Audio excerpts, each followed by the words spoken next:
सांगली, मिरज व कुपवाड महापालिकेची निवडणूक फेब्रुवारीमध्ये होण्याचे संकेत भाजपाचे प्रदेशाध्यक्ष चंद्रशेखर बावनकुळे यांनी दिले आहेत. त्यानंतर जिल्हा परिषद आणि पंचायत समित्यांच्या निवडणुका होणार आहेत, त्या दृष्टीने तयारीला लागण्याच्या सूचना आमदार बावनकुळे यांनी जिल्ह्यातील पदाधिकाऱ्यांना दिल्या आहेत. राज्यात विधानसभेच्या निवडणुकीत भाजपने जोरदार यश मिळवल्यानंतर भाजपाचे प्रदेशाध्यक्ष आमदार चंद्रशेखर बावनकुळे यांनी राज्यातील भाजपचे जिल्हाध्यक्ष आणि शहर जिल्हाध्यक्षांची मुंबईला बैठक घेतली. या बैठकीला सांगलीचे शहर जिल्हाध्यक्ष प्रकाश ढंग यांच्याबरोबर प्रमुख पदाधिकारी उपस्थित होते. राज्यात नुकत्याच झालेल्या विधानसभेच्या निवडणुकीत भाजपला चांगलं यश मिळाले, त्यामुळे स्थानिक स्वराज्य संस्थेच्या निवडणुका घेण्याची तयारी आता त्यांच्याकडून सुरू होणार आहे. ओबीसी आरक्षण आणि प्रभाग रचनेवर न्यायालयात खटला सुरू आहे. हा खटला देखील आता निकालात निघेल अशी शक्यता आहे. त्या दृष्टीने भाजपचे प्रदेशाध्यक्ष चंद्रशेखर बावनकुळे यांनी तयारीला लागण्याच्या सूचना दिल्या आहेत. न्यायालय सुनावणी, प्रभाग रचना आणि आरक्षण या प्रक्रियेला 2 महिने लागतील, त्यामुळे फेब्रुवारीमध्ये निवडणुका होणार असल्याचे संकेत त्यांनी दिले आहेत. आता विधानसभेनंतर सांगलीत महापालिकेच्या निवडणुकीचे वेध लागले, त्यानंतर जिल्हा परिषद आणि पंचायत समितींच्या निवडणुका होण्याची शक्यता आहे. महायुतीचे नेते हे एकवचनी रामाचे भक्त आहेत आणि रामानं कधीही वचन मोडलेलं नव्हतं. तेव्हा आता सत्ता आलेली आहे, तर महाराष्ट्रातल्या शेतकऱ्यांचा सातबारा कोरा करावा असे आवाहन माजी खासदार राजू शेट्टी यांनी केले आहे. कारण महायुती सरकारने त्यांनी वचन दिलं आहे. तसेच सर्व लाडक्या बहिणींना 2100 रुपये डिसेंबर महिन्यापासून चालू करावे अशी मागणीही राजू शेट्टी यांनी केली आहे. ते सांगलीत माध्यमांशी बोलत होते. ईव्हीएम हटवायचं असेल तर संपूर्ण देशातून हटवावं लागेल. अमेरिकासारख्या देशामध्ये सुद्धा जिथे सार्वजनिक डिजिटल क्रांती झालेली आहे, तिथे सुद्धा जर का मतपत्रिकेवर मतदान होत असेल तर भारताने का विचार करू नये असा सवाल राजू शेट्टी यांनी उपस्थित केलाय. ईव्हीएम बाबत एकतर राज्यकर्त्यांनी त्यांची उत्तरे देऊन तो संभ्रम दूर करावा, नाहीतर खुलेपणाने एकदा बॅलेट पेपरवर मतदानाची तयारी दाखवावी असे आवाहनही राजू शेट्टी यांनी केलंय.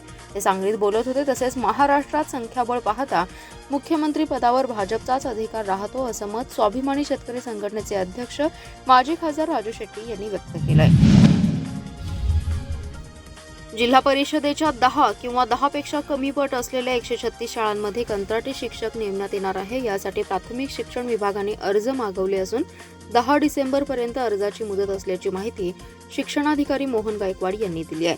शासनाने मध्यंतरी जिल्हा परिषदेच्या शाळांमध्ये सेवानिवृत्त शिक्षकांना कंत्राटी पद्धतीने नियुक्ती करण्याचा निर्णय घेतला होता. मात्र या निर्णयाला समाजातून तीव्र विरोध झाला. अनेक सुशिक्षित तरुण बेरोजगार असताना सेवानिवृत्तांची भरती करू नये अशी मागणी विविध शिक्षक संघटनांनी केली होती. शासनाने ती मान्य केली. तसेच 10 पटाच्या आतील शाळा बंद करण्याचा निर्णयही शासनाने घेतला होता. त्यालाही जोरदार विरोध झाल्याने हाही निर्णय शासनाने मागे घेतला. आता 10 किंवा 10च्या पट्ट्याच्या आतील वाडी वस्तीवरील शाळेत एक नियमित शिक्षक आणि एक दुसरा कंत्राटी शिक्षक देण्यात येणार आहे. कंत्राटी शिक्षक भरतीसाठी जिल्हा परिषद प्राथमिक शिक्षण विभागाच्या वतीने अर्ज मागवण्यात आलेत. यापूर्वी कंत्राटी शिक्षक भरतीसाठी शिक्षण विभागाकडून 850 अर्ज आलेले आहेत. मात्र आणखीन उमेदवारांना अर्जाची संधी देण्यासाठी पुन्हा 10 डिसेंबरपर्यंत अर्ज मागवण्यात आले आहेत. या कंत्राटी शिक्षकांना दरमहा 15,000 रुपये वेतन मिळणार आहे. त्यांची नियुक्ती एका शैक्षणिक वर्षासाठी असणार आहे. तसेच त्यांना नियमित जागेवर कोणताही हक्क सांगता येणार नाही. शिक्षण विभागाशी करार करून संबंधित कंत्राटी शिक्षकांची नियुक्ती केली जाणार आहे. मुंबई येथे झालेल्या 26/11 या दहशतवादी हल्ल्यामध्ये शहीद झालेल्या पोलीस अधिकारी आणि जवानांना सांगलीतील शहीद अशोक कामटे चौक येथे श्रद्धांजली वाहण्यात आली. अप्पर पोलीस अधीक्षक ऋतू खोकर यांच्या हस्ते पुष्पचक्र अर्पण करून आदरांजली वाहिली. यावेळी उपस्थित असलेल्या पोलीस कर्मचाऱ्यांनी मेणबत्त्या लावून अभिवादन केलं. 26 नोव्हेंबर 2008 रोजी मुंबई येथे दहशतवादी हल्ला झाला होता.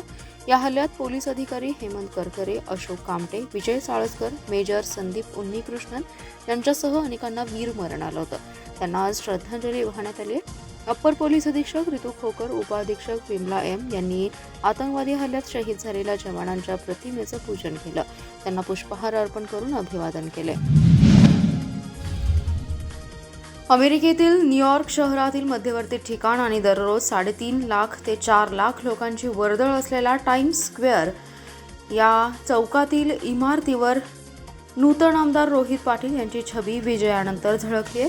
रोहित यांच्या चाहत्यांनी महिनाभर आधी पेले सॉकर या जगप्रसिद्ध दुकाना शेजारील इमारतीवरील जागा बुकिंग केली होती. टाइम्स स्क्वेअरवर रोहितदादा झळकल्याची पोस्ट समाज माध्यमात व्हायरल झाली आहे. तासगाव कवठेमहांकाळ विधानसभा मतदारसंघात माजी खासदार संजय काका पाटील विरुद्ध आर आबांचे पुत्र रोहित पाटील यांच्या लढतीकडे राज्याचं लक्ष लागलं होतं. राष्ट्रवादी विरुद्ध राष्ट्रवादी असाच सामना इथे रंगला होता. राष्ट्रवादी शरदचंद्र पवार पक्षाचे अध्यक्ष शरद पवार आणि राष्ट्रवादीचे अध्यक्ष उपमुख्यमंत्री अजित पवार यांनी येथे प्रचार सभा घेऊन चुरस वाढवली होती. अखेर रोहित पाटील यांनी बाजी मारली.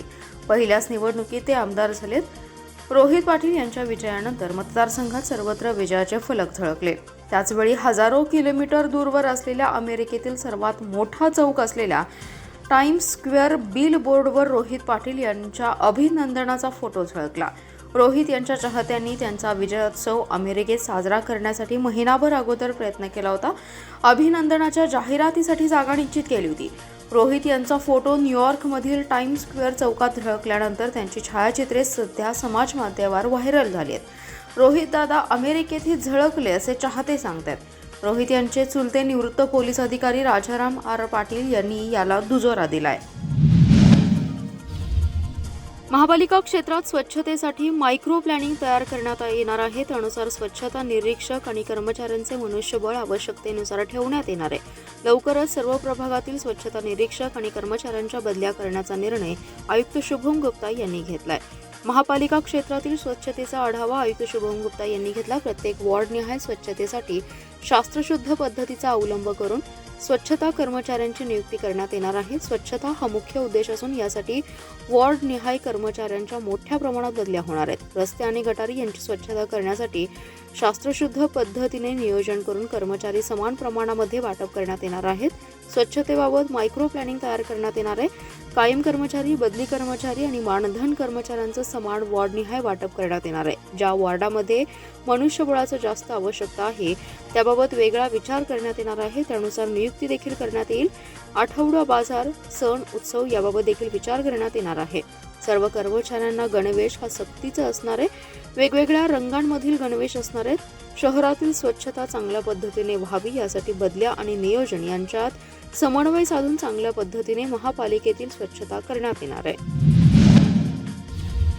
भारतीय संविधानास 75 वर्ष पूर्ण झाल्यानिमित्त अमृत महोत्सवी वर्षात घर घर संविधान हा उपक्रम साजरा केला जात आहे. या पार्श्वभूमीवर सामाजिक न्याय आणि विशेष सहाय्य विभागाच्या वतीने संविधान दिन विविध उपक्रमांनी साजरा करण्यात आलाय.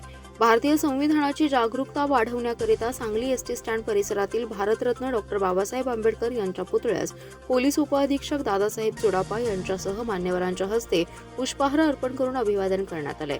यावेळी संविधान उद्देशिकेचं सामूहिक वाचन करण्यात आलं.